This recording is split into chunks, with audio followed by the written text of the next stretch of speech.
Hello everyone, इस video में हम पढ़ेंगे क्लास 7th हिस्ट्री का chapter 1 tracing changes through 1000 years. तो देखिए, इस चैप्टर में जो है वो हमें पूरी बुक का एक तरीके से ओवरव्यू टाइप का दिया हुआ है, क्योंकि ये वाली जो पूरी बुक है हम इसमें 700 AD से लेकर के 1700 AD तक वाला जो टाइम पीरियड है 1000 साल का, उसको पढ़ेंगे। तो इसमें हमें पूरा बताया गया है कि हज़ार जो इतने मतलब 700 AD से 1700 AD वाला जो टाइम है उसको हम मिडीवल हिस्ट्री कहते हैं। उसमें कौन कौन से राजा थे और किस किस तरीके के जो बदलाव हैं वो हमारे समाज में सोशल, इकोनॉमिक, पॉलिटिकल किस किस तरीके के चेंजेस हमारे समाज में, हमारे देश में आए थे, वो हमें बताया गया है।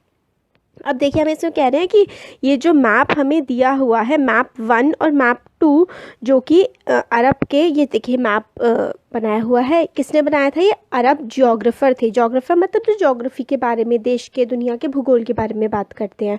तो अरब अरब के थे, मतलब वो सऊदी अरेबिया वाला जो पूरा रीजन है ना, उस उधर के थे, और उनका नाम था अल इर अल इदरिसी, है ना। तो इसमें वो है, ये वाला जो है मैप, उसमें उन्होंने इंडियन सब कॉन्टिनेंट का पार्ट बनाया हुआ है, बड़ा सा मैप। इंडियन सब कॉन्टिनेंट का मतलब वो है, देखिए, जो इंडिया का पार्ट आता है उसमें, और उस इंडियन सब कॉन्टिनेंट में नेपाल, भूटान, बांग्लादेश और हाँ पाकिस्तान, ये सारी की सारी कंट्रीज़ जो है ना वो इंडियन सब कॉन्टिनेंट में आती है। तो उसका ही मैप इन्होंने अल इदरिसी ने बनाया था। फिर मैप 2 जो कि अगले पेज पे है, वो 1720 में एक फ्रेंच कार्टोग्राफर थे, उन्होंने बनाया था। देखिए, कार्टोग्राफर होते हैं जो पर्सन मैप बनाते हैं ना, उनको हम इंग्लिश में कार्टोग्राफर बोलते हैं। मगर ये वाला जो मैप जो देखो फर्स्ट पे, और ये वाला जो मैप है, ये वाला फ्रेंच कार्टोग्राफर ने बनाया है, और ये वाला जो है ये अरब जो ज्योग्राफर थे अल इदरिसी, उन्होंने बनाया था। ये दोनों मैप काफ़ी डिफरेंट हैं देखने में, इवन दो ये दोनों सेम एरिया के हैं। जो अल इदरिसी का मैप है उसमें साउथ इंडिया इज़ वेयर, मतलब उल्टा, अल इदरिसी ने क्या किया है ना, अल इदरिसी ने उल्टा मैप बना दिया है। जहाँ पर साउथ इंडिया होना चाहिए वहाँ पर उन्होंने नॉर्थ दिखा दिया है ना।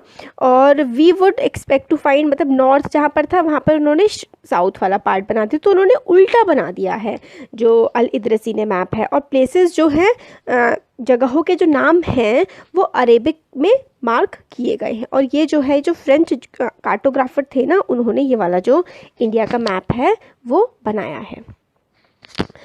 अब आगे हमें बताते हैं जो नाम वगैरह उसमें दिए गए हैं कन्नौज को। फिर मैप 2 में मतलब कन्नौज वगैरह का नाम मतलब कुछ नहीं है, इतना इंपॉर्टेंट नहीं है इसमें, बस ये है कि दो अलग अलग लोगों ने किस किस तरीके से इंडिया को दिखाया है। मैप 2 जो है वो लगभग 600 साल पहले, 600 साल बाद बनाया गया था मैप 1 के। तो मैप 1 जो है वो पुराना था, और मैप 2 उसके, जब मैप 1 बना था, और ये वाला जो मैप है, ये मैप 2 है, ये इस वाले मैप के 600 ईयर्स बाद बनाया गया था।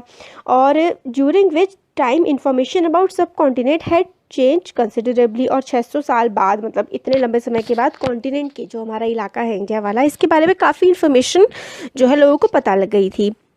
और सेकंड मैप जो है वो फेमिलियर, हमें ऐसा ही दिख रहा है देखने में, ये देखिए जैसा हम आज अपने इंडिया के मैप को जानते हैं, है ना। अब देखिए, ये मैप जो है वो यूरोप के जो सेलर्स थे, सेलर्स होते हैं नाविक, जो दूसरे देश से, अपने देश से दूसरे देश जाते हैं नाव में बैठ करके, उस देश के बारे में मोस्टली जो है वो व्यापार करने के लिए ही जाया करते थे। तो यूरोपियन सेलर्स ने, मर्चेंट्स ने, व्यापारियों ने अपनी वोएजेस के लिए, वोएजेस होता है जो यात्राएं होती हैं उसको वोएज बोलते हैं, तो अपनी यात्राओं के लिए ये जो मैप 2 है ना, इसी का ही इस्तेमाल किया था। अब हमसे आगे बताते हैं, equally important is the fact that ये भी बहुत इंपॉर्टेंट है कि जो साइंस थी कार्टोग्राफी की, मतलब मैप बनाने की जो साइंस थी वो किस तरीके से बदल गई दो अलग अलग पीरियड में। 600 साल पहले कुछ अलग तरीके से मैप बनाया जाता था, 600 साल बाद कितना ज़्यादा बदल गया। जब हिस्टोरियंस ने डॉक्यूमेंट्स को रीड किया तो मैप, टेक्स्ट जो पास्ट के थे उसमें काफ़ी चीज़ें हमें पास्ट के बारे में पता लगती है। तो पास्ट के बारे में हमें चीज़ें डॉक्यूमेंट्स को पढ़ने से, मैप्स को देखने से, है ना, इन सब चीज़ों के से पता लगती है। अब new and old terminologies, terminology क्या होती है? जैसे कि साइंस है, आप साइंस को साइंस कर रहे हैं, क्योंकि जो भी विज्ञान है जिसमें आप एक्सपेरिमेंट करते हैं, जिसमें आप अपनी मतलब आसपास की चीज़ों के बारे में पता करते हैं, साइंटिफिक नॉलेज, तो वो साइंस एक टर्मिनोलॉजी देती है ना। तो पुरानी भाषा में पुराने ज़माने में क्या बोला जाता था चीज़ों को, और नए टाइम पे क्या बोला जाता है, तो उसी के बारे में है। ठीक है। If the context in which information is produce changes with time, what about language and meanings. अगर जो है इंफॉर्मेशन वो समय के साथ बदल जाती है तो भाषा का और उन शब्दों के मतलब के बारे में हम क्या कह सकते हैं, है ना। तो हिस्टोरिकल रिकॉर्ड्स जो हैं वो अलग अलग लैंग्वेजेस में, ये देखिए यहाँ पे बढ़ रहा है, हिस्टोरिकल रिकॉर्ड्स जो है वो हमें अलग अलग लैंग्वेज में हमें देखने के लिए मिलते हैं, और वो चेंज भी काफ़ी ज़्यादा हो जाते हैं। अब मेडिवल पर्शियन, देखिए पर्शिया जो है ना वो ईरान का पुराना नाम है। तो मेडिवल टाइम, आज से लगभग 1000 साल पहले की अगर हम बात करें, तो for example is different from modern Persian. तो पुरानी जो पर्शियन थी, मेडिवल पर्शियन लैंग्वेज थी, वो जो अब मॉडर्न पर्शियन लैंग्वेज है उससे काफ़ी अलग है। ऐसे जैसे कि हिंदी भी है, हिंदी भी पुराने ज़माने में अलग तरीके से इस्तेमाल की जाती थी, अब उसमें कई नए वर्ड्स ऐड हो गए हैं। ऐसे ही आप कोई सी भी भाषा लीजिए, चाहे इंग्लिश हो, संस्कृत, वो पुराने ज़माने से नए ज़माने तक आते आते भाषाएं भी काफ़ी ज़्यादा बदल जाती हैं, उनकी मीनिंग बदल जाते हैं, उनकी ग्रामर, उनकी वोकैबुलरी, सारी की सारी चीज़ें चेंज हो जाती हैं, है ना। तो इसी तरीके से जो हमारा हिंदुस्तान वर्ड है ये भी बहुत ज़्यादा चेंज हुआ। अब कैसे, तो देखिए हिंदुस्तान फॉर एग्जाम्पल, टुडे हम हिंदुस्तान का मतलब इंडिया समझते हैं, जो नेशन स्टेट है। नेशन स्टेट का मतलब होता है जो हमारा देश है, एक ज्योग्राफिकल बाउंड्री है कि यहाँ से यहाँ तक हमारा देश है, हम उसे हिंदुस्तान कहते हैं, भारत कहते हैं, इंडिया कहते हैं। तो अलग अलग नाम, मगर पहले हिंदुस्तान को क्या कहा जाता था? 13th सेंचुरी में, 13वीं शताब्दी में मिन्हाज ई सिराज एक क्रॉनिकलर थे। देखिए क्रॉनिकलर वो लोग होते हैं जो हिस्ट्री को लिखते हैं, समय के बारे में जो लिखते हैं कि क्या क्या किस किस समय पर रहा। तो मिन्हाज ई सिराज ने जो पर्शियन में लिखते थे, उन्होंने लिखा था कि जो इलाके हैं पंजाब, हरियाणा और गंगा और यमुना के बीच का इलाका है, उसको उन्होंने जो है किसके नाम से बुलाया था? और डोमिनियंस ऑफ दिल्ली सल्तनत, मतलब पॉलिटिकल सेंस में डोमिनियंस ऑफ दिल्ली सल्तनत का मतलब जो एक तो दिल्ली सल्तनत का पूरा खुद का जो अधिकार था, और फिर ऐसे लोग जो दिल्ली सल्तनत का हक मानते थे अपने ऊपर, जैसे कि राज्य होते हैं ना कि एक राजा है उस राज्य का और एक महाराजा है, मतलब जैसे कि एक दूसरा राजा है और हम मान रहे हैं कि भाई हाँ कि हम आपके अंडर आते हैं, तो उस वाले इलाके को जो दिल्ली सल्तनत के इलाके के अंदर आता था उसको मिन्हाज ई सिराज ने हिंदुस्तान बोला। अब these the areas included in the term shifted with the extent of सल्तनत, और ये जो एरिया हिंदुस्तान का एरिया बदलता रहा, जैसे कि जब सल्तनत ने और कब्जा कर लिया इलाके पे तो इन्होंने उसको भी हिंदुस्तान बोल दिया, है ना। तो इस तरीके से, मगर ये जो हिंदुस्तान वाला मिन्हाज ई सिराज ने जो हिंदुस्तान टर्म इंक्लूड किया था, इसमें कभी भी जो है इन्होंने साउथ इंडिया को उसके अंदर नहीं माना था। और इसके कंट्रास्ट में अब ये देखो, मिन्हाजी सिराज जो हैं ये 13th सेंचुरी की बात करते हैं। अब 16th सेंचुरी में मुग़ल शासक आ गए हमारे देश में। बाबर जब आए 16th सेंचुरी में, तो उन्होंने हिंदुस्तान का जो शब्द है वो इस्तेमाल किया यहाँ की ज्योग्राफी को बताने के लिए।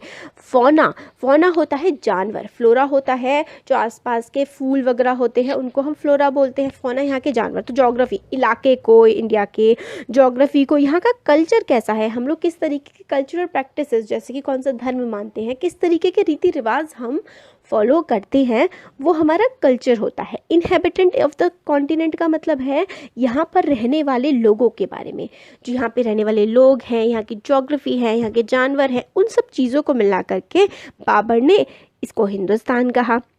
फिर बाद में 14th सेंचुरी में, अब 14th सेंचुरी के जो पोएट थे अमीर खुसरो, उन्होंने हिंद शब्द का इस्तेमाल किया था ज्योग्राफिकल एरिया जो है इंडिया को बताने के लिए, है ना। तो अब इंडिया जो है, पहले हिंदुस्तान में क्या था, और दूसरी चीज़ें जैसे कि ज्योग्राफी को बताने के लिए हिंदुस्तान का इस्तेमाल कर लेते थे, इलाके को बताने के लिए कर लेते थे।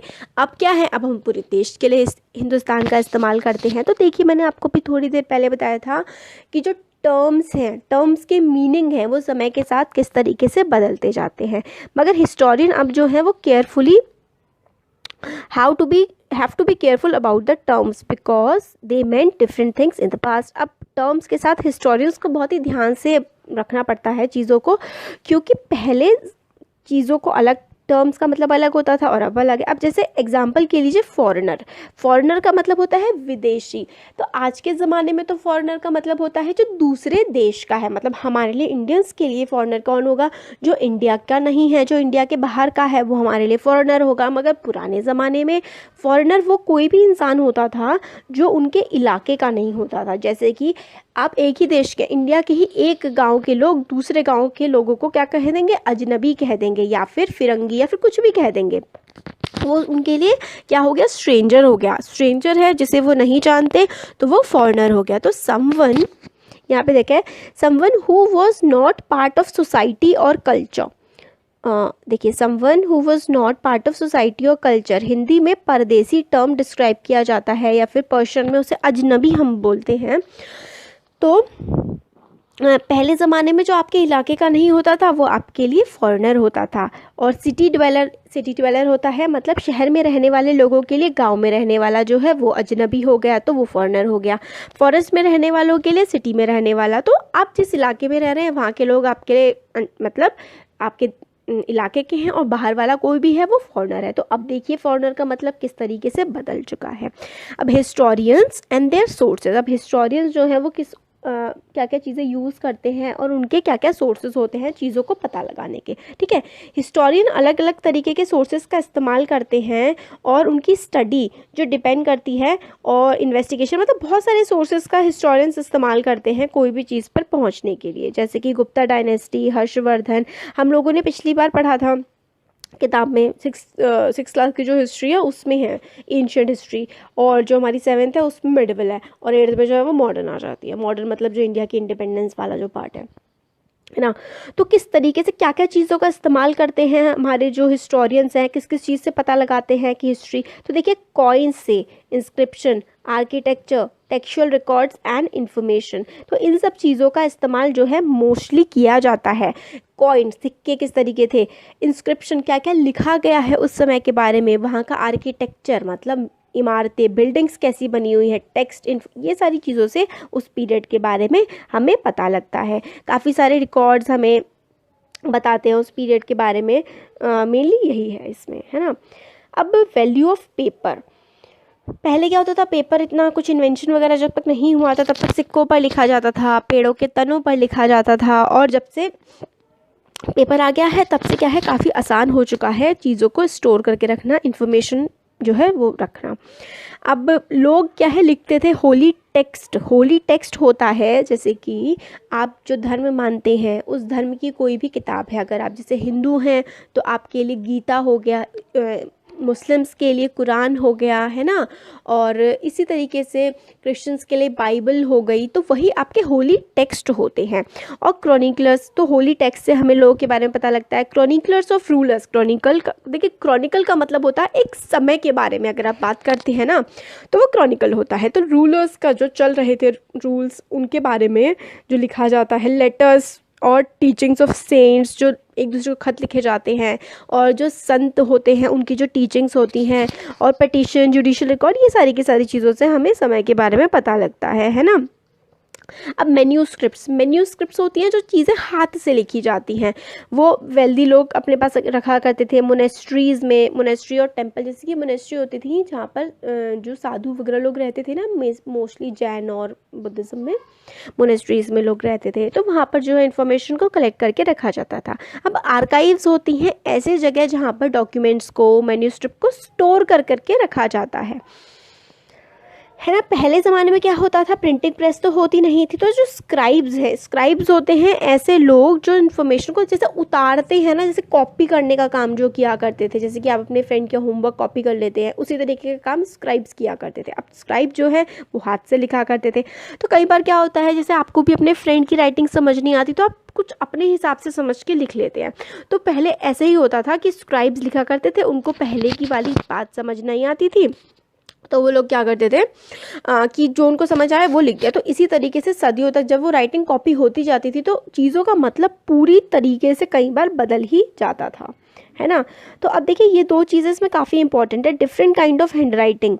आप देखिए अरेबिक में, जो अरेबिक और पर्शियन की रीडिंग में, तो नश्तालिक और निकश्ते, है ना, नस्तालिक NASTALIQ, नस्तालिक और शिकस्ते, ये क्या है, फॉर्म्स ऑफ राइटिंग है। ये इंपॉर्टेंट है, आपको याद रखनी है कि नश्तालिक और शिकस्ते क्या चीज़ें हैं। तो नश्तालिक और शिकस्ते जो है वो फॉर्म्स ऑफ राइटिंग है हमारी, है ना। अब इसमें वही है कि सीरियस प्रॉब्लम ये थी कि मैच नहीं करती थी चीज़ें, और जो सब ओरिजिनल मैन्यूस्क्रिप्ट थी वो बची नहीं है, तो हम लोगों को हिस्ट्री कई बार समझ में अच्छे से नहीं आ पाते, क्योंकि अपना मिर्च मसाला लगा के भी राइटर्स लिख देते थे, तो एक्चुअल में ओरिजिनल चीज़ क्या थी वो कई बार हम लोगों को मिल नहीं पाती है। अब देखिए 14th सेंचुरी के क्रॉनिकलर जो मतलब समय के बारे में लिखते थे, ज़ियाउद्दीन बरानी, उन्होंने अपना जो फर्स्ट क्रॉनिकल है वो लिखा था 1356 में, और उसका अनदर वर्जन जो है 2 साल बाद। मगर जो दूसरे मतलब ये दोनों वर्जन आपस में इतने ज़्यादा मतलब अलग हैं कि फर्स्ट वर्जन जो है मतलब यही इसमें बताया गया है कि जो सही बात लिखी जाती थी ना, वो दूसरे स्क्राइब दूसरे लोग उसको रिपीट करते करते, क्योंकि हाथ से लिखते थे, इतना बदल जाता था कि ओरिजिनल चीज़ से बदल के चीज़ कुछ और ही हो जाया करती थी, मतलब काफ़ी ज़्यादा चीज़ें चेंज हो जाती थी। अब new social and political groups, अब जब हम 1000 ईयर की हिस्ट्री पढ़ते हैं 700 से 1750 की, तो हिस्टोरियन के पास एक बड़ा चैलेंज होता है कि कैसे बताएं भाई सोसाइटी में इतने लार्ज स्केल डेवलपमेंट्स हो रहे थे, कितनी नई नई चीज़ें टेक्नोलॉजी हम लोगों के सामने देखने के लिए हमें मिल रही थी।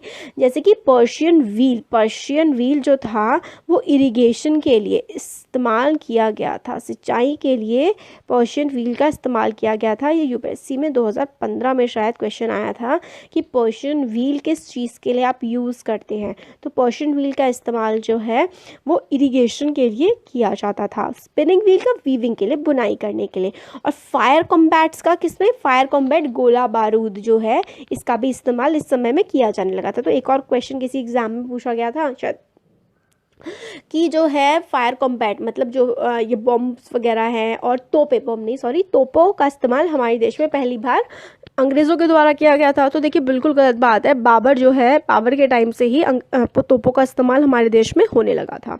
तो हमारे देश में क्या क्या लेके आए ये लोग, पर्शियन व्हील लेके आए इरिगेशन करने के लिए, स्पिनिंग व्हील लेकर के आए वीविंग करने के लिए, फायर कॉम्बैट्स इन देखिए फायर आर्म्स मतलब गोला बारूद जो होता है, कॉम्बैट लड़ाइयों में फायर आर्म्स का इस्तेमाल करने हुआ जाने लगा। अब नया फूड और बेवरेजेस, फूड खाना, बेवरेजेस होता है जो पीने की चीज़ होती है ना, उसको हम बेवरेज बोलते हैं। तो हमारा जो सब कॉन्टिनेंट है मतलब हमारे इंडिया में हमारे आसपास के रीजन में कौन कौन सी नई चीज़ें फसलें उगाई गई मतलब लाई गई, जैसे कि potato, corn, chili, tea, coffee. अब देखिए टी, कॉफ़ी है ना, चाय और कॉफ़ी हो गई है, और आलू, और कौन होता है मक्का, और चिलीज मिर्ची। तो ये सारी की सारी चीज़ें जो हैं कि हमारे देश में विदेशों से लाई गई थी। अब देखिए अब थोड़ा सा एक फ़नी सी बात मैं आपसे शेयर करूँगी, चाय कॉफ़ी ये हमारे देश में आज से मैक्सिमम 500 साल पहले इंट्रोड्यूस की गई, और हम लोग अपने व्रतों में किस तरीके से कह के मतलब चाय कॉफ़ी पी लेते हैं कि भाई ये तो व्रत की चीज़ें हैं, जो हमारे देश में पहले सिर्फ 500 साल पहले आया था उसको हम व्रत में खा लेते हैं। अब जैसे पटेटो हमारे देश की फसल नहीं है, हम पटेटो भी खा लेते हैं व्रत में, है ना। कौन होता है मक्का, जैसे कि जिससे आप पॉपकॉर्न बनाते हैं ना। तो ये सारी की सारी चीज़ें हमारे देश की नहीं थी, हम लोग बाहर से लेकर के आए थे। तो देखिए हम लोग कितनी चोरी करते हैं व्रत में, हम लोग भगवान से थोड़ा सा कहते हैं कि भगवान ये तो व्रत की चीज़ें हम खा रहे हैं, जबकि वो हमारे देश में एग्जिस्ट ही नहीं करती थी। और हिंदू धर्म जो है वो सनातन धर्म में है, मतलब वर्ल्ड का सबसे ज़्यादा पुराना धर्म है हिंदू धर्म। एक टाइमलाइन भी नहीं पता है हमें कि कब से, कितनी सदियों से, कितने हज़ार साल पहले से हिंदू धर्म को दुनिया में माना जा रहा है, और हम लोग 500 साल पहले आई हुई हमारे देश की चीज़ को कहते हैं व्रत में खा सकते हैं। थोड़ी फ़नी चीज़ है। हाँ तो अब देखिए आगे देखते हैं कि हमारे देश में उस समय पे बहुत सारे चेंजेस आए। देखिए फसल भी आई, अलग अलग चीज़ें आई, तो economic, political, social, cultural changes हमारे देश में उस समय पर आ रहे थे। देखिए इकोनॉमिक कैसे, इकोनॉमिक का मतलब होता है जो पैसे से रिलेटेड चीज़ होती है। पॉलिटिकल का मतलब होता है जो वहाँ की सत्ता में किस तरीके से परिवर्तन हो रहा है। सोशल मतलब हमारे आसपास में हमारे जो कल्चरल बिलीव्स हैं, हमारे रीति रिवाज कैसे बदलते हैं, ये सब चीज़ें है ना। तो कैसे कैसे चेंजेस आ रहे थे। ये ग्रेट मोबिलिटी का टाइम था। मोबिलिटी का मतलब होता है एक जगह से दूसरी जगह जाना। अब देखिए हमारा देश आपको पता है ना कि सोने की चिड़िया इसको कहा जाता था, तो दूर दूर से लोग हमारे देश में आया करते थे, क्योंकि हमारे देश में बहुत वेल्थ थी, बहुत पैसा था, और बहुत सारा फॉर्चून कमाने की मतलब किस्मत आजमाने की। फॉर्चून का मतलब किस्मत होता है कि किस्मत बदलने की पोटेंशियल दूसरों की हमारा देश रखा करता था, है ना।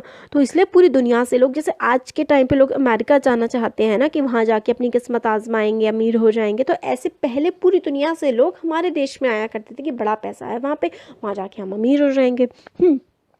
तो इस तरीके से हमारे देश में आया करते थे लोग। अब जिसकी राजपूत जो है इन 700 से 1700 साल वाला जो पीरियड है, 1000 साल का, राजपूत बहुत डोमिनेंट हो गए।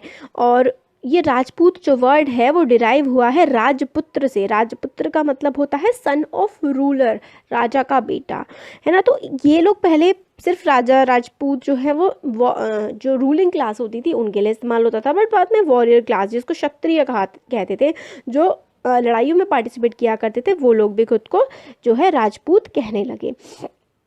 और इसी टाइम पे मतलब कि जो है पोएट्स वगैरह वो कैसे डिस्क्राइब करते हैं इनको, extreme valour and great sense of loyalty were the qualities attributed to Rajput. तो वेलर का मतलब होता है एक तरीके से साहस, हिम्मत, और सेंस ऑफ लॉयल्टी मतलब ये है कि किसी के प्रति आपकी वफादारी। लॉयल्टी का मतलब वफादारी होता है, वेलर का मतलब होता है कि आप बहुत ही ज़्यादा स्ट्रॉन्ग हैं, साहसी हैं। तो इस तरीके की जो है डिपिक्ट किया जाता है, जैसे मूवीज़ में भी राजपूतों को डिपिक्ट किया जाता है ना। तो इसी टाइम पर मराठा, सिख, जाट, अहोम ये जो है काफ़ी ज़्यादा पॉपुलर होने लगे। अब हैबिटाट की बात आई, इसी समय पर 1000 साल पहले जंगलों की बड़ी ज़्यादा कटाई होने लगी थी। ग्रेजुअल क्लीनिंग ऑफ फॉरेस्ट जो है वो स्टार्ट हो गया था एग्रीकल्चर में लाने के लिए, मतलब खेती बाड़ी करने के लिए जंगलों की काफ़ी ज़्यादा कटाई होने लगी थी। तो जो फॉरेस्ट ड्वेलर्स थे, मतलब फॉरेस्ट के इलाकों में रहने वाले जो लोग थे, उन्होंने माइग्रेट करना स्टार्ट कर दिया। माइग्रेट करने का मतलब होता है जिस जगह आप रह रहे हैं उस जगह से किसी और जा कर के कहीं और पर जा कर के आप बस जाएं। तो माइग्रेशन स्टार्ट हुआ, टिलिंग स्टार्ट हुई, लैंड की खुदाई स्टार्ट हुई, और लोग क्या बनने लगे, पीजेंट बनने लगे, किसान बनने लगे। जिनके पास ज़्यादा ज़मीनें थी वो अमीर पीजेंट हो गए, है ना, और काफ़ी ज़्यादा उनकी वर्चस्व हो गया अपने इलाके में। और चीफ्टन, प्रीस्ट, मोनेस्ट्री, टेम्पल, इन सब का भी इन्फ्लुएंस जगह जगह बहुत ज़्यादा बढ़ने लगा। पंडितों का इन्फ्लुएंस बढ़ा, टेम्पल्स का इन्फ्लुएंस बढ़ा, और जो बड़े बड़े किसान बन गए उनसे टैक्स लेना स्टार्ट कर दिया राजाओं ने, लोकल लॉर्ड्स ने। अब इसकी वजह से क्या हुआ, इकोनॉमिक और सोशल डिफरेंस भी काफ़ी ज़्यादा इमर्ज होने लगे पीजेंट्स के बीच में। अब कोई पीजेंट अमीर हो गया, कोई पीजेंट गरीब हो गया, तो अमीर गरीब की वजह से उनके बीच में क्या भेदभाव भी, डिफरेंसेस भी काफ़ी ज़्यादा आने लगे। कुछ लोग के पास बहुत ज़्यादा कैटल होते थे, गाय भैंस हुआ करते थे, और मतलब एग्रीकल्चर के लिए इक्विपमेंट्स हुआ करते थे, तो उन लोगों की जो है मतलब ओहदा अपने समाज में काफ़ी ज़्यादा बढ़ने लगा। अब इसी टाइम पे क्या हुआ, जातियों का सब डिविज़न होने लगा, है ना। जातीज और सब कास्ट एंड रैंक्ड बैकग्राउंड, जो आपका ऑक्यूपेशन है, आप क्या काम करते हैं, उसके हिसाब से जातियों का बंटवारा भी होने लगा इसी समय पर। कुछ जातियां बहुत ज़्यादा प्रोमिनेंट हो गई किसी इलाके में, और कुछ जातियां काफ़ी मतलब उनको नीचा समझे जाने लगा। जाति एक इलाके में, हर जाति का जो है एरिया टू एरिया वेरी करती थी जातियाँ। एक इलाके में अगर किसी की बहुत ज़्यादा इज्जत है तो दूसरे में उसे बहुत नीचा भी मान सकते हैं। और जातियाँ जो थीं वो अपने रूल्स वगैरह जो है खुद ही फ्रेम किया करती थी, और जाति के एक कम्युनिटी के मेंबर्स ही सारे के सारे रूल्स एंड लॉज वगैरह रेगुलेट किया करते थे। और जाति पंचायत बना करती थी, जैसे कि आप खाप पंचायत खैर वो तो बहुत ही घटिया मतलब ख़राब चीज़ है। जाति पंचायत होने लगी, उसमें क्या होगा कि एक जाति के लोग के जो हेड थे वो अपनी जाति के लिए रूल्स वगैरह सारे के सारे बनाने लगे। और विलेज वर गवर्न बाय चीफ्टेन मतलब जो काफ़ी इन्फ्लुएंशियल प्रभावी लोग हुआ करते थे, उनमें एक विलेज के हेड हो जाते थे, और इस तरीके से काम चलने लगा था। रीजन्स एंड एम्पायर्स के बारे में तो देखिए, जो बड़े बड़े से स्टेट्स होते थे, मतलब बड़े बड़े जो राज्य होते थे, उसमें जैसे कि चोलास जो हम सेकंड चैप्टर में पढ़ेंगे, तुगलक हम थर्ड चैप्टर में पढ़ेंगे, मुगल्स के बारे में हम फोर्थ चैप्टर में पढ़ेंगे।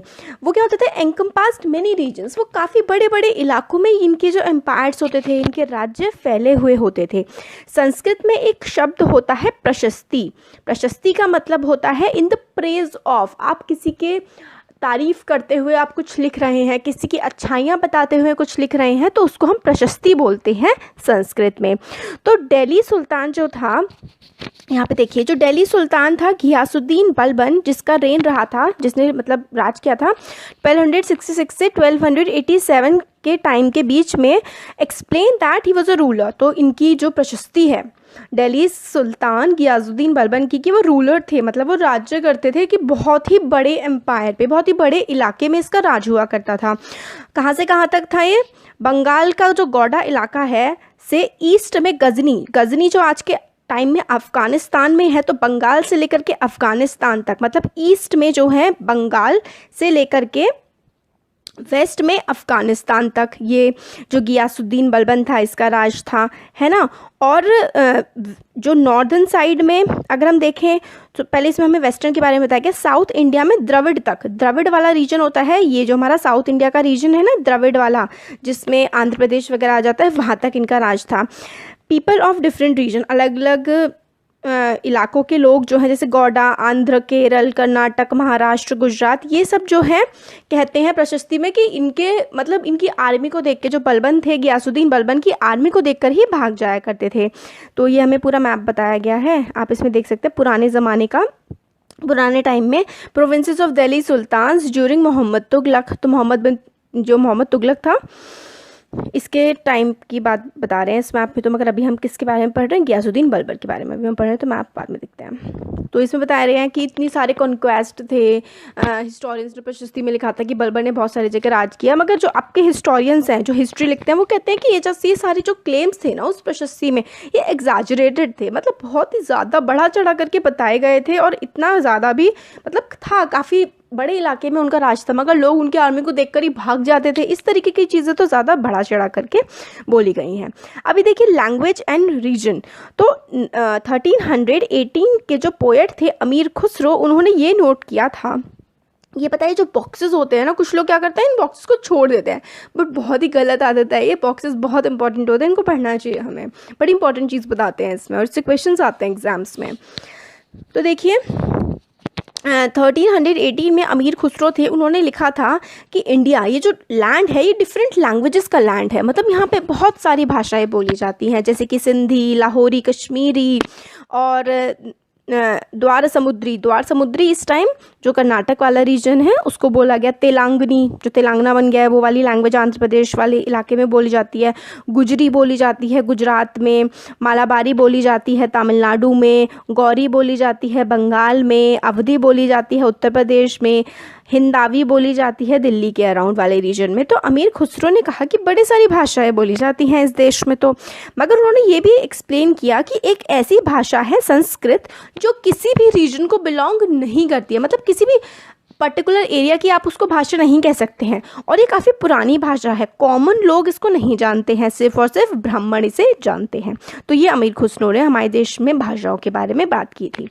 अब हमने काफ़ी सारे एरिया के बारे में पढ़ लिया, काफ़ी सारे समय के बारे में। अब बाय 700 जब 700 AD वाला टाइम आ गया, तो काफ़ी सारे रीजन्स तो जो थे, काफ़ी सारे इलाकों की जोग्राफिकल डायमेंशन बन चुकी थी, मतलब कि भाई ये हमारा इलाका, ये तुम्हारा इलाका, सबकी अलग अलग भाषाएं बनने लगी थी, सबके अलग अलग कल्चर बनने लगे थे कि सबका पहनावा कैसा होगा, खान पान कैसा होगा, कैसे वो चीज़ों को फॉलो करते हैं, वो हमारा कल्चर होता है।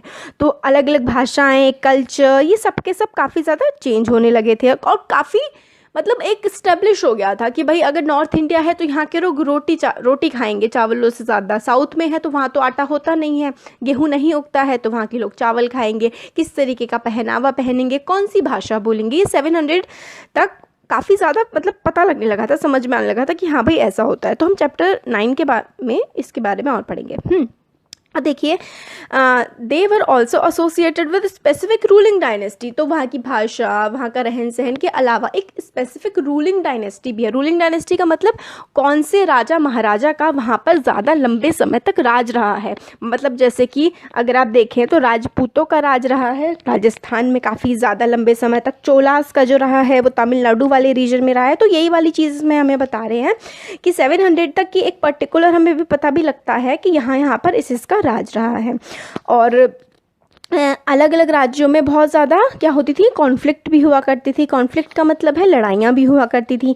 ओकेजनली कभी कभी क्या होता था, डायनेस्टी जैसे कि चोला, खिलजी, तुगलक और Mughal were able to build an empire that was pan regional. अब देखिए पैन रीजनल का क्या मतलब होता है, तो चोला, खिलजी, ये लोगों ने बहुत ही दूर दूर तक अपने जो है साम्राज्य फैला लिए थे।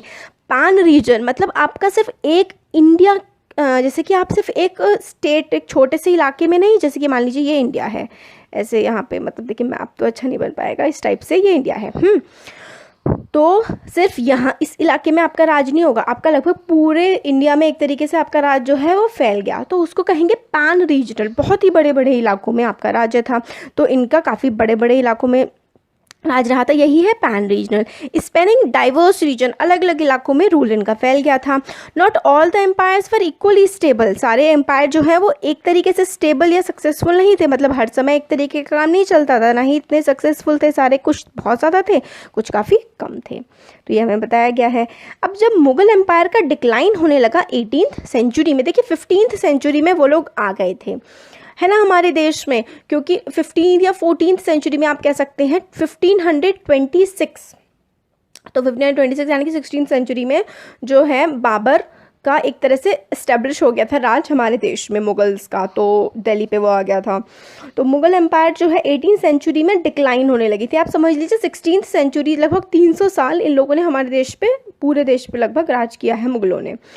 तो इनका डिक्लाइन होने लगा था 18th सेंचुरी तक। इट लेड टू द री एमर्जेंस ऑफ रीजनल स्टेट। अब मुगल का डिक्लाइन हुआ तो जो रीजनल स्टेट थे, जो छोटे छोटे राजा महाराजा हुआ करते थे, वो फिर दोबारा से उनका एमर्जेंस हो गया, वो दोबारा अपने इलाकों में अपना खुद का कब्जा करने लगे। पहले मुगल्स के अंडर होते थे फिर, but years of imperial pan regional rule, मतलब इतने सालों तक, 200-300 सालों तक इम्पीरियल मतलब राजशाही, पैन रीजनल मतलब पूरे के पूरे इलाके में एक ही राजा का अधिकार चलता था, इसने ऑल्टर कर दिया था, मतलब चेंज कर दिया था करेक्टर ऑफ द रीजन। जो रीजन थे उनके राज करने के तरीके को, वहाँ के लोगों के रहन सहन को कुछ तरीके तक तो थोड़ा थोड़ा सा बदल दिया था। अब देखिए, across most of subcontinent regions were left with legacies of big and small state that had ruled over them। तो अलग अलग इलाकों में लेगेसी हो गई थी। लेगेसी मतलब उनकी कि भाई वहाँ पे वो राजा इतना अच्छा हुआ करता था, उसका ऐसा रूल था, तो छोटे बड़े राजाओं की बहुत सारी हमें कहानियाँ और कहावतें ये सारी देखने को मिलने लगी थी। तो इस बात से हमें पता लगता है कि काफ़ी सारे डिस्टिंक्ट और शेयर्ड ट्रेडिशंस बनने लगे थे। मतलब डिस्टिंक्ट, एक ही इलाके में आप दूसरे इलाके से आप अलग भी हैं, मगर कुछ ना कुछ चीज़ें आपकी उनके जैसी भी हैं। तो आपका कल्चर कैसा हो गया, डिस्टिंक्ट है, अलग है, मगर क्या है, शेयर करते हैं, हम अपने आपस में बांटते भी हैं कुछ चीज़ों को, कुछ चीज़ें एक जैसी हैं मगर एक तरह से हम अलग भी हैं, ये बात होती है। तो जब गवर्नेंस जो चलती थी, जैसे अब डिस्टिंक्ट कैसे हैं और शेयर्ड कैसे हैं, तो जो गवर्नेंस चलती थी, जो राज्य का काम, जैसे राज्य का कामकाज चलता है, वो होती है गवर्नेंस। मैनेजमेंट ऑफ इकोनॉमी, पैसे से रिलेटेड हालात कैसे हैं देश की। एलीट कल्चर, एलीट कल्चर मतलब जो राजा महाराजा हैं वो किस तरीके से रहते हैं। एंड लैंग्वेज, भाषा, ये सारे के सारे governance, economy, elite culture, language. देखिए गवर्नेंस, इकोनॉमी और एलीट कल्चर ये तो सब जगह एक जैसा सा चलने लगा था। एलीट कल्चर और गवर्नेंस दो चीज़ें मोस्टली एक जगह लगभग चीज़ सेम भी होती थी और डिफरेंट भी होती थी। और भाषा भी ऐसी हो गई थी कि हर भाषा में दूसरी भाषा के कुछ ना कुछ शब्द जो हैं वो मिल करके आ गए थे। अब जैसे मैं आपको इंग्लिश और हिंदी का एग्जांपल देती हूँ। देखिए हिंदी में क्या होता है, डकैत होता है, जो डकैती करता है, चोरी करता है, और इंग्लिश में इसका वर्जन होता है डेकॉइट, तो डकैत को वो डेकॉइट बोल देते हैं। और इसी तरीके से जंगल जो है, जंगल हिंदी का भी शब्द है और इंग्लिश का भी शब्द है। ऐसे ही बहुत सारे शब्द जो है अलग अलग भाषाओं में मिलने लगे थे। तो देखिए सिमिलैरिटी भी आ गई मगर अपनी डिस्टिंक्टनेस, कुछ तो सिमिलैरिटी हैं बट अपनी अलग अलग पहचान फिर भी है, ये वाली चीज़ होती है।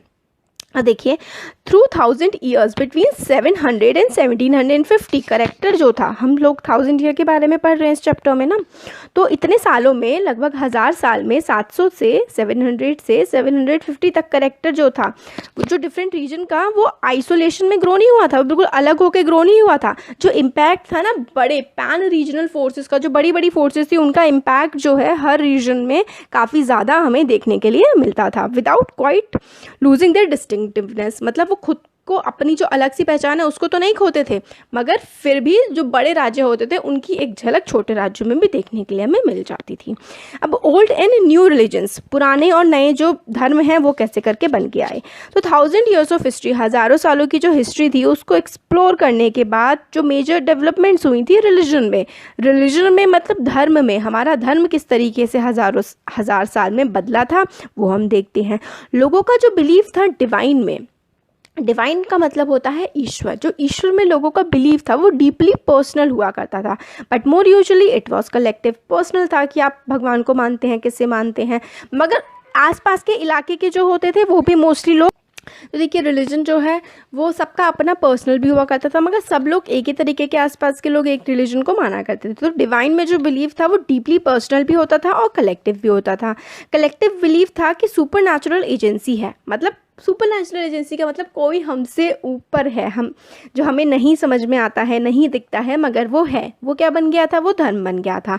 कलेक्टिवली लोग इसको मानते थे। और सोशल इकोनॉमिक ऑर्गेनाइजेशन जो थी लोकल कम्युनिटीज़ की, सोशल मतलब समाज के सब लोग, इकोनॉमिक मतलब जैसे मंदिरों में आप लोग चढ़ावा चढ़ाते, तो इस तरीके से क्या था, एक पर्सनल और कलेक्टिव बिलीव भी था। जैसे हम लोगों ने देखा कलेक्टिव लैंग्वेज का और इकोनॉमी का, सारी चीज़ों का जो था वो मिलजुल के भी था और अलग भी था। इसी तरीके से रिलीजन की भी हम बात कर सकते हैं, रिलीजन भी ऐसा ही था। इम्पॉर्टेंट चेंजेस कब आए? जो जिस हिंदुज़म को आज हम हिंदुज़म बोलते हैं उसमें काफ़ी ज़्यादा चेंजेस भी आए थे इन 1000 साल में। जैसे कि नए जो देवी देवता हैं वो ऐड हो गए थे। न्यू डीटीज़, डीटी होते हैं हमारे देवी देवता, न्यू डीटी ऐड हुए। नए नए टेम्पल्स बनाए गए राजा महाराजाओं के द्वारा। ब्राह्मण्स की जो इम्पोर्टेंस है वो काफ़ी ज़्यादा बढ़ गई थी, dominant group in the society में इन 1000 सालों में। ठीक है, तो उनकी जो नॉलेज थी संस्कृत टेक्स्ट की, वो ब्राह्मण जो थे, their knowledge of Sanskrit text earn the Brahmins a lot of respect in society. तो जो संस्कृत जानते थे ब्राह्मण, देखिए उन लोगों ने अपने आज भी सिर्फ मतलब क्या छोड़िए सब चीज़ें, है ना। तो संस्कृत टेक्स्ट जो है वो सिर्फ संस्कृत भाषा सिर्फ ब्राह्मण जान सकते थे और ब्राह्मण पढ़ सकते थे। इस वजह से ब्राह्मण की रिस्पेक्ट जो थी वो सोसाइटी में काफ़ी ज़्यादा बढ़ गई थी। उनकी पोजीशन भी काफ़ी डोमिनेंट हो गई थी और कोई भी राजा महाराजा था वो इनकी सुनता था, लोग भी इनकी सुनते थे। तो काफ़ी ज़्यादा इंपॉर्टेंट पोजीशन जो है वो ब्राह्मणों की हो गई थी। Their dominant position was consolidated by support of their patrons, new rulers searching for prestige. तो जो राजा महाराजा थे, जैसे कि नए राजा महाराजा बने, उनको अपनी कि भाई हम राजा हैं, एक राजा को हरा के दूसरा एक तरीके से दूसरे नए राजा बने, तो समाज में उनको मान्यता मिले, लोग उनको माने, तो ये काम कौन करते थे? ब्राह्मण ये काम किया करते थे। तो इसलिए ब्राह्मणों को राजा महाराजा भी काफ़ी ज़्यादा सम्मान दिया करते थे।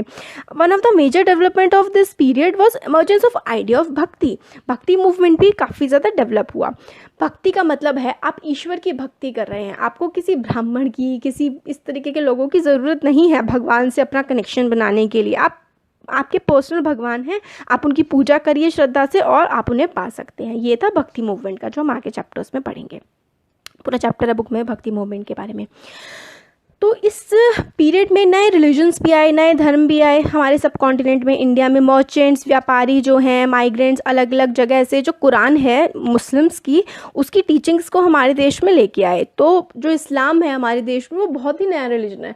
लगभग आप कह दीजिए 800 साल पहले ही, मतलब जैसे 1200 सेंचुरी आज 21st चल रही है ना, हाँ, तो अब 1000 साल हो चुके हैं। उससे पहले हमारे देश में इस्लाम नहीं था। दुनिया में ही इस्लाम बहुत सबसे नया रिलीजन आप इसको मान सकते हैं, और इंडिया में भी बहुत ही नया आया है। जितने भी लोग आज मुस्लिम्स हैं हमारे देश में, सबके सब कन्वर्टेड हैं। मतलब कुछ पहले हिंदू होंगे, मोस्टली सब हमारे देश में सब हिंदू ही हुआ करते थे, सब लोग कन्वर्टेड हैं वो।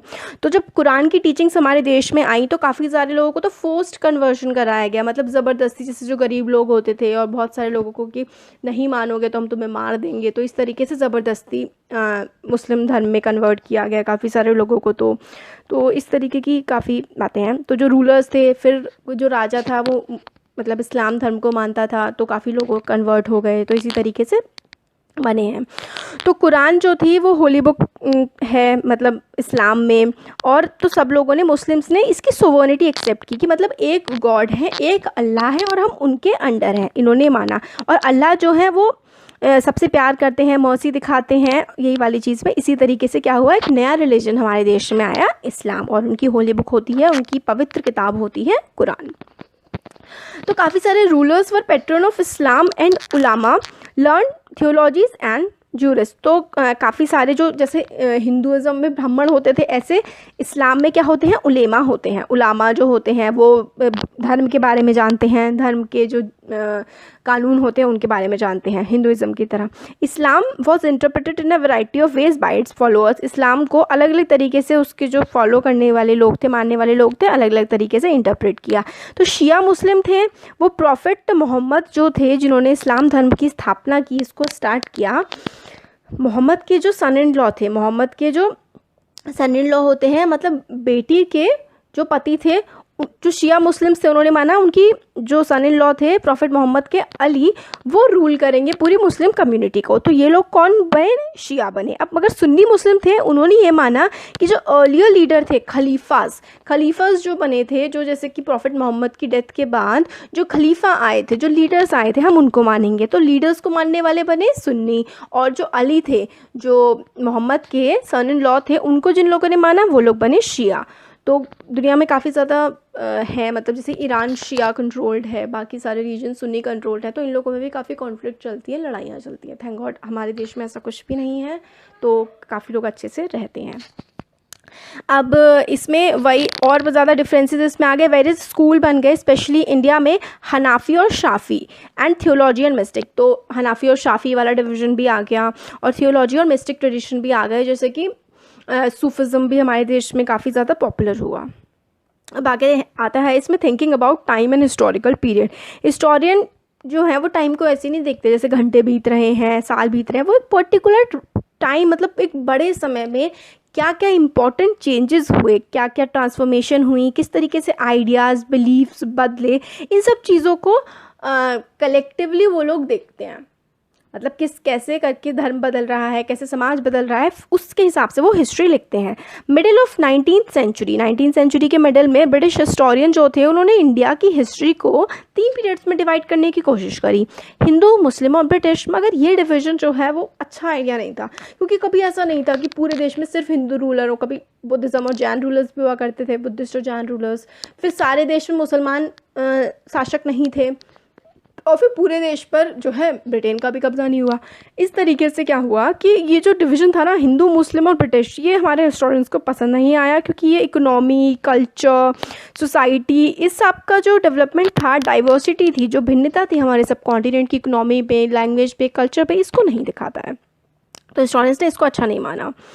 कुछ हिस्टोरियन फॉलो पीरियड, कुछ लोग हैं, कुछ हिस्टोरियंस हैं जो हिंदू, मुस्लिम और ब्रिटिश वाले को मानते हैं, बट बहुत लोग नहीं मानते हैं। ज़्यादातर लोग देखते हैं इकोनॉमिक और सोशल फैक्टर्स थे, जो इकोनॉमी कैसी थी, हमारा देश कैसा अमीर था, गरीब था, कैसा हिसाब था, सोशल कंडीशन कैसी थी, कौन कौन से धर्म थे, इन सब के बेसिस पे हिस्ट्री को पढ़ा जाए तो कुछ हिस्टोरियंस मानते हैं वो ज़्यादा अच्छा होता है। ज़्यादातर यही मानते हैं कि सोशल इकोनॉमिक फैक्टर को लेके चलें तो वो ज़्यादा अच्छा है।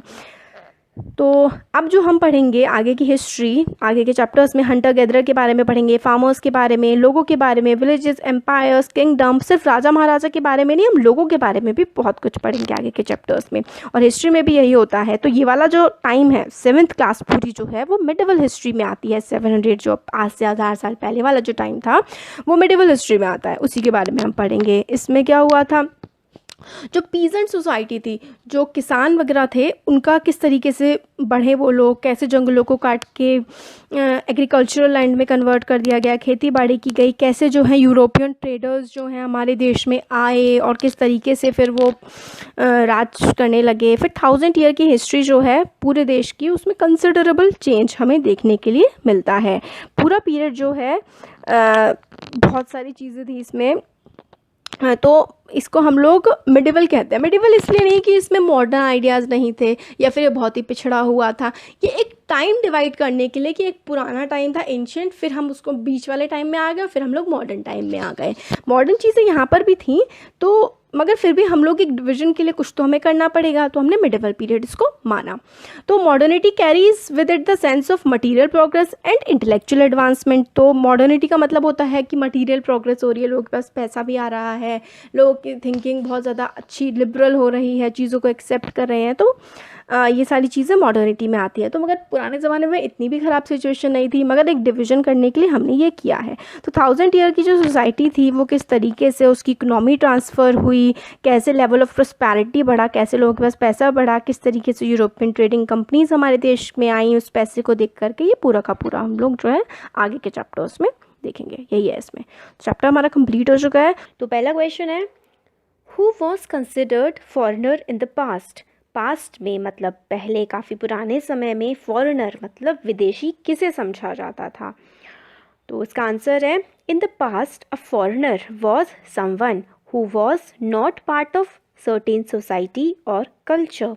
A city dweller might have regarded a forest dweller as a foreigner. तो पुराने समय में जो विदेशी होते थे उसका ये मतलब होता था कि आपकी एक पर्टिकुलर सोसाइटी या फिर आपका जो कल्चर फॉलो नहीं करते हैं, मतलब जैसे आपके समाज की जैसी चीज़ें वो फॉलो नहीं करते, आपका कल्चर जैसे आपके रीति रिवाज हैं, जैसे आपके त्यौहार मनाने के तरीके हैं, अगर कोई उसको ना माने, अलग तरीके से चले, तो वो आपके लिए फॉरेनर हो जाएगा। और एक सिटी ड्वेलर, एक सिटी में रहने वाले के लिए, एक शहर में रहने वाले के लिए, एक उसी जगह के जंगलों में रहने वाला इंसान फॉरेनर हो सकता था। तो जैसे कि पहले एक गांव है तो दूसरे गांव वाला एक गांव वाले के लिए विदेशी होता था। तो ये मतलब होता था पहले फॉरेनर का। अब तो देशों में बट गया है कि इंडिया के लोग हैं, सब इंडिया के हैं, इंडिया के बाहर के लोग जैसे अमेरिका के, यूके के या बांग्लादेश के, वो हमारे लिए फॉरेनर हैं, विदेशी हैं। नेक्स्ट है, list some of the technological changes associated with this period. इसके हम लोग वो ट्रू फॉल्स और हिंदी ब्लैंक्स लास्ट में करेंगे इसके वीडियो के। तो इसमें है, हमें कुछ टेक्नोलॉजिकल चेंजेस बताने हैं, तकनीकी बदलाव जो हुए थे इस पीरियड में। ये वाला जो हमारा है ना, कौन से वाला पीरियड है ये देखिए, ट्रेसिंग चेंजेस थ्रू 1000 ईयर, आज से 1000 साल पहले क्या क्या बदलाव आए थे हमारे दुनिया में और टेक्नोलॉजी में। तो इसका आंसर है पर्शियन व्हील यूज़ होने लगा था इरिगेशन के लिए, मतलब खेतों की सिंचाई करने के लिए पर्शियन व्हील का इस्तेमाल किया जाता था। फिर नेक्स्ट एक और है कि स्पिनिंग व्हील, वीविंग के लिए, मतलब कपड़ा जो होता है ना उसकी बुनाई के लिए स्पिनिंग व्हील, चरखी घुमाने वाली जो है, वो इस्तेमाल में लाई जाने लगी थी। फिर फायर आर्म्स इन कॉम्बैट, लड़ाई में तोपें वगैरह उनका इस्तेमाल किया जाने लगा था। नेक्स्ट क्वेश्चन है, what were some of the major religious development during this period. Religion में, धर्म में कैसे मेजर बड़े बदलाव आए थे इस समय में, मतलब लगभग 1000 सालों में धर्म में किस तरीके का बदलाव आया था। तो इसका आंसर है, major religious developments of this period are inclusion of new deities in Hinduism. Hinduism में अलग अलग नए भगवानों को पूजा जाने लगा था। एमर्जेंस ऑफ भक्ति मूवमेंट, जैसे कि हमने पिछले चैप्टर्स में पढ़ा था, न्यानर्स, पिछले नहीं मतलब आगे आने वाले चैप्टर्स में हम पढ़ेंगे न्यानर्स के बारे में और अलवर के बारे में, मीराबाई के बारे में और कबीर, गुरु नानक, इन सब के बारे में हम पढ़ेंगे। तो ये सारे भक्ति सेंट थे। और एमर्जेंस ऑफ इस्लाम, मतलब इस्लाम एक नया धर्म उभर करके दुनिया के सामने आया था। नेक्स्ट क्वेश्चन है, in what ways has the meaning of the term Hindustan changed over the centuries.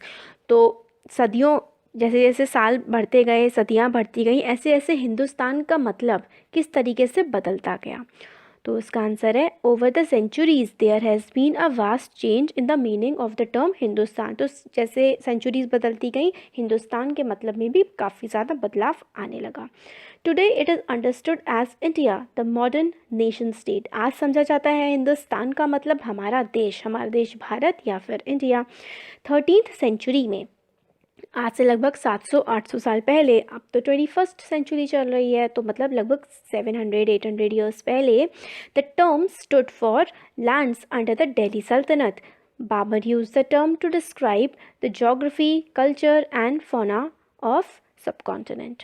तो पहले 13th सेंचुरी में जो दिल्ली सल्तनत थी ना, उसके अंडर जो एरिया था उसको हिंदुस्तान बोलते थे। और बाबर ने अपनी किताब में, बाबरनामा में, ये जो टर्म है हिंदुस्तान यूज़ किया है यहाँ की जो ज्योग्राफी है, लगभग पूरे देश के लिए ऑलमोस्ट कह सकते हैं, यहाँ का कल्चर, किस तरीके का धर्म फॉलो किया जाता है, यहाँ पर कैसे पेड़ पौधे और जानवर हैं। सब कॉन्टिनेंट मतलब हमारा जो इंडिया, पाकिस्तान, बांग्लादेश, इस पूरे एरिया को हम इंडियन सब कॉन्टिनेंट कहते हैं मिला करके। तो इसके लिए हिंदुस्तान बाबर ने इस्तेमाल किया था। नेक्स्ट क्वेश्चन है, how were the affairs of जातीज regulated. जो जातियाँ होती थी उनके जो कामकाज थे, लड़ाई झगड़े, शादी वगैरह, ये सब किस तरीके से रेगुलेट किए जाते थे, कौन इनके रूल्स बनाता था। तो इसका आंसर है, affairs of jatis were regulated by an assembly of elders known in some areas as jati panchayat. तो असेंबली ऑफ एल्डर्स मतलब जो बड़े बूढ़े लोग होते थे वो इकट्ठा होते थे साथ में मिल करके, और जो जाति के बारे में कि किस तरीके से चीज़ें चलेंगी एक पर्टिकुलर जाति में, जैसे कि कोई क्षत्रिय है और कोई धोबी है, कोई बढ़ई है, इस तरीके की डिफरेंट डिफरेंट जातियाँ होती थी ना। इन जातियों के जो सबसे बूढ़े मेंबर होते थे वो लोग सब साथ मिल करके जाति पंचायत चलाते थे और उसमें ही सारी चीज़ों को देखा जाता था और रूल्स बनाए जाते थे। नेक्स्ट है, what does the term pan regional empire mean? Pan regional empire का क्या मतलब होता है? तो इसका आंसर देखते हैं। The term pan regional empire is applied to an empire which stretches over many region. Mughal empire is an good example of such an empire. देखिए, पैन रीजनल एम्पायर का जो एक बहुत ही बड़ा साम्राज्य हो, जैसे हमारा भारत देश है तो बहुत बड़ा है ना हमारा देश, तो इसी तरीके से मुगल एम्पायर या फिर अशोकन एम्पायर बहुत बड़ा हुआ करता था। तो इस तरीके की एम्पायर्स के लिए पैन रीजनल मतलब जिसको पूरे रीजन को, पूरे साम्राज्य को जो संभाले अपने अंदर, वो पैन रीजनल शब्द जो है इस्तेमाल उसके लिए किया जाता है। अब नेक्स्ट क्वेश्चन है, question number 9, what are the difficulties historians face in using manuscript? तो हिस्टोरियन को मैन्यूस्क्रिप्ट इस्तेमाल करने में कौन सी डिफ़िकल्टीज सामने आती थी? तो इसका आंसर है, manuscripts were written with hands. Manuscripts जो है वो हाथों से लिखी जाती थी। अब उसमें क्या होता था कि as a result there were small but significant difference between any two copies. हाथों से लिखी गई, अलग अलग लोगों ने भी लिखी तो उनका मतलब भी कई बार अलग अलग निकल के आ जाता था ह्यूमन एरर की वजह से। आप कुछ लिखे, आपका फ्रेंड कुछ और, वही चीज़ बिल्कुल सेम कॉपी करने में गलतियां कर सकता है ना, कुछ अलग उतार सकता है। तो ऐसा ही होता था मैन्यूस्क्रिप्ट के साथ। मेन्यू का मतलब होता है हाथ, स्क्रिप्ट का मतलब होता है कुछ लिखा हुआ। तो मैन्यूस्क्रिप्ट का मतलब हुआ जो भी कोई चीज़ हाथ से लिखी गई हो। तो जो हाथ से लिखी हुई होती थी चीज़ें, उसमें उनको कॉपी किया जाता था तो वो अलग अलग हो जाते थे। द स्क्राइब्स वो लोग होते हैं जो लिखते हैं। तो the scribes who copied them introduced changes. तो स्क्राइब्स ने, जिन लोगों ने लिखा, उसमें चेंजेस ले आए। वो लोग अलग अलग चीज़ें लिख दी कई बार गलती से या कैसे भी। As a result historians have to read different manuscript version of the same text to guess what the author had originally written. तो हिस्टोरियंस को बड़ी सारी कॉपीज़ पढ़नी पड़ती थी ताकि वो ये पता लगा पाए कि एक्चुअल में जो हिस्टोरियन था उसने सच में क्या लिखा था। जो स्क्राइब थे मतलब उन मेन कॉपी को, जो मेन होती थी, मेन बुक को कॉपी करने वाले लोगों ने क्या क्या गड़बड़ियाँ और क्या क्या चेंजेस उसमें ला दी हैं, ये पता लगाने के लिए। हाँ, नेक्स्ट क्वेश्चन है, how do historians divide the past into periods? They face any problem in doing सो? तो जो हिस्टोरियन हैं उन लोगों ने किस तरीके से पास्ट को, पुराने समय को पीरियड्स में, अलग अलग भागों में डिवाइड किया और क्या उनको इसमें कोई प्रॉब्लम हुई डिवीजन में? तो इसका आंसर देखते हैं। Historians divide the past into periods based on the economic and social factors which characterise them. तो हिस्टोरियन ने डिवाइड किया है पास्ट को पीरियड्स के बेसिस पे। कैसे? इकोनॉमिक मतलब आर्थिक व्यवस्था कैसी होती थी पैसे के मामले में, कि कैसा समाज था। सोशल फैक्टर्स कि समाज में किस तरीके की मान्यताओं को माना जाता था, उसके बेसिस पे डिवाइड किया है। In doing so they are faced with two problem. Economic और सोशल फैक्टर्स के बेसिस पे समय काल का, हिस्ट्री का डिवीजन करने पर उनको दो तरीके की मेन दिक्कतें आई। क्या थी? First, economic and social changes keep taking place, hence definite boundaries can not be drawn. अब देखिए, समाज में इकोनॉमिक और सोशल मतलब बदलाव आता रहता है समाज में, लोगों की मान्यताओं में, सोच में, और किस देश के पास कभी कितना पैसा रहेगा, कभी कौन गरीब हो जाएगा, ये सब चीज़ें वेरी करती थी। मगर कोई बाउंड्री नहीं बना सकते कि भाई इस टाइम पैसे वाले थे लोग और इस टाइम एकदम से गरीब हो गए, तो कोई बाउंड्री नहीं थी। तो ये दिक्कत आती थी कि भाई कब से कब किस समय को कैसे करके हम लोग डिवाइड करें। दूसरा, second, these periods are compared with modernity gives a sense of progress. This implies that there was no progress before which was not true. अब देखिए, इन लोगों ने डिवीजन किया कि भाई अब समाज मॉडर्न हो गया है, एकदम से मॉडर्न हो गया, एक साल पहले मॉडर्न नहीं था, एक साल बाद मॉडर्न हो गया।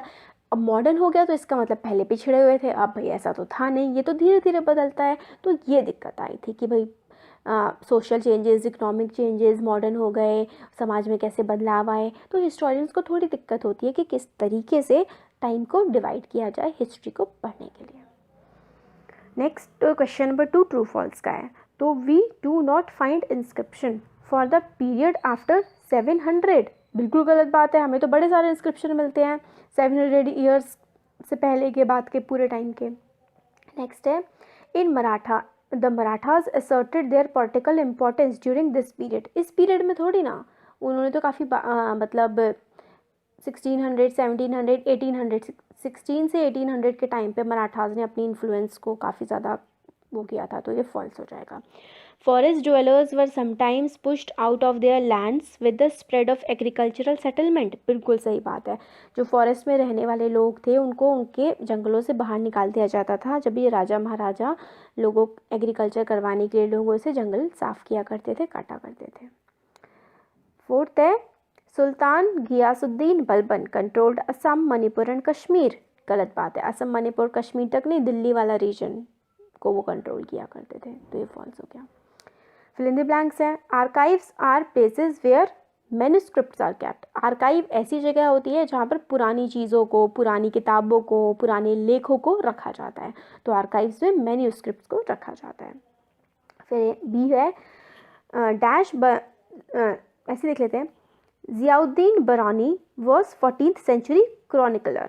तो ज़ियाउद्दीन बरानी जो थे वो लेखक थे 14th सेंचुरी के, जो हिस्ट्री को लिखते थे। ज़ियाउद्दीन बरानी। क्रॉनिकलर होता है क्रॉनिक्स, मतलब जो समय के बारे में लिखता है, जो समय को बताता है।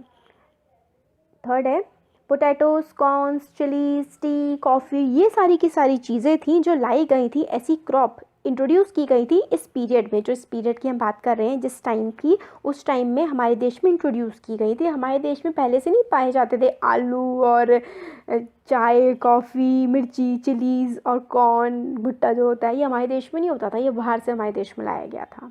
तो ये हो गया हमारे चैप्टर्स के सारे question answers, fill ups, true false वगैरह कंप्लीट।